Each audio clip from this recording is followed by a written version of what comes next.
ng kampo ng puganteng si Senator Bato de la Rosa sa mga pulis. Ayon sa PNP, Ito na, Bato, isinuko na, hawak na ng PNP. Alright, welcome back to my YouTube channel. I'm Andes Vlog. Mga kaibigan, kalalabas lang ho na napakainit pang balita. Latest update tungkol dito kay Bato de la Rosa. Isinuko na po, hawak ng PNP. Kaibigan, isang like sa video na ito. Kung nagustuhan nyo po, please subscribe my YouTube channel. Nako, medyo ilang buwan na rin itong nagtatago sa loob ng imburnal. Itong si Bato de la Rosa. But mayroon pong konfirmasyon ang PNP na hawak po nila, mga kaibigan, ito pong usapin na kusang isinuko ni Bato. Kaya't kapit, mga kaibigan, huwag po kayong alis dahil ibabahagi ko po sa inyo ang anumang mainit pa na balita, latest update tungkol dito sa mga nag-aabang. Kung ano na nga ba ang nangyari dito sa tago ng tago sa loob ng imburnal na si Bato. Kaunting balik tanaw lang at palaala sa lahat po ng hindi pa nakakaalam. Si Bato ho ay ilang buwan na nagtatago at mayroon po siyang active warrant ng ICC. Siya po ay huhulihin at kapag nahuli ho ay dadalhin po diyan sa The Hague, Netherlands at ikukulong katulad po ni Digong Duterte. So pinadaanan ko lang po ng kaunti and connection para naman hindi kayo malito. Kasi meron po tayong mga bago na masugiding taga-subaybay, hindi pa po, alam ko yung iba ay hindi pa updated sa mga nangyayari, lalong-lalo na dito sa aking mga ipinapahayag sa aking YouTube channel.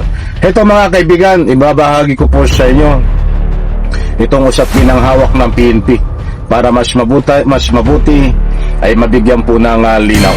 Ito, mga mahal kong taga-subaybay. nadagdagan pa ng 6 ang mga baril na isinuko ng kampo ng puganteng si Senator Bato de la Rosa sa mga pulis. Ayon sa PNP, isang legal representative ulit ni de la Rosa ang nag-surrender ng mga baril mula naman sa kanyang bahay sa Silang, Cavite. Sumatotal, 26 na ang isinukong mga baril ng senador. Mula yan sa kabuang 117 baril na nakarehistro sa kanya. June 11, nang unang isuko ang 20 baril ni Bato sa Davao City. May 27, nang bawiin ng mga pulis ang lisensya ng mga ito. Kasalukuyan ngayong tinutugis si De La Rosa sa bisa ng arrest warrant mula sa International Criminal Court kaugnay ng madugong war on drugs ng Administrasyong Duterte. Nako, iyan po mga kaibigan at bibigyan po natin ng linaw. Kasunod po niyan ng pagsuko ng baril na nadagdagan pa ang kanyang kusang isinuko ay meron pong kaugnay na balita na yan na hawak na po ng PNP. Ito po, ipapasko po diyan sa screen, mga mahal kong taga-subaybay.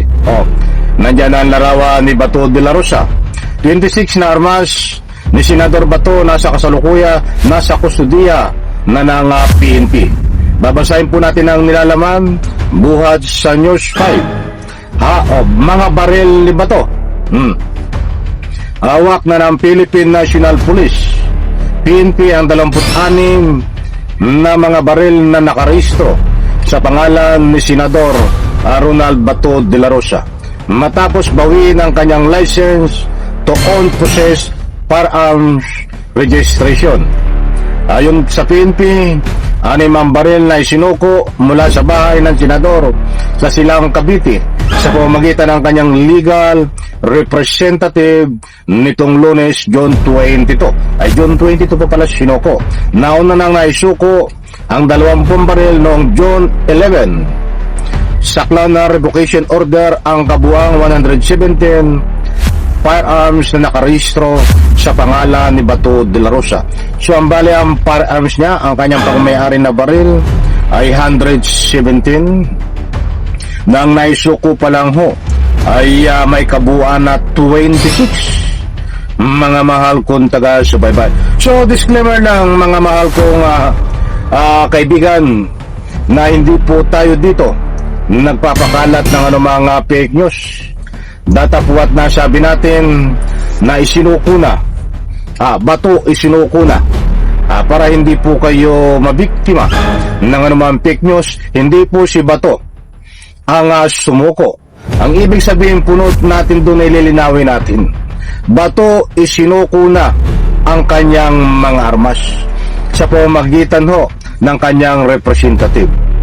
Hawak na po ng PNP. Hindi po si Bato ang hawak ng PNP. Para sa paglilinaw lang ho, ang firearms at ang mga armas na isinuko po ni Bato ang hawak ng PNP. So napakaliwanag, muli kong uulitin, Bato isinuko na ang kanyang mga armas. Hindi po si Bato ang kusang sumuko. Ang kusang isinuko ho ay ang mga armas ni Bato sa pamamagitan ng kanyang representative na nagdala po ng mga armas.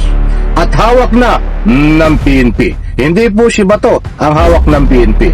Ang armas ho ang hawak ng PNP. Mas mabuti ho yung inuulit natin. Dahil minsan ho, kahit sabihin ko ang anumang explanation ay para rin naman ho sa inyong lubos na pangunawa para hindi ho kayo malito.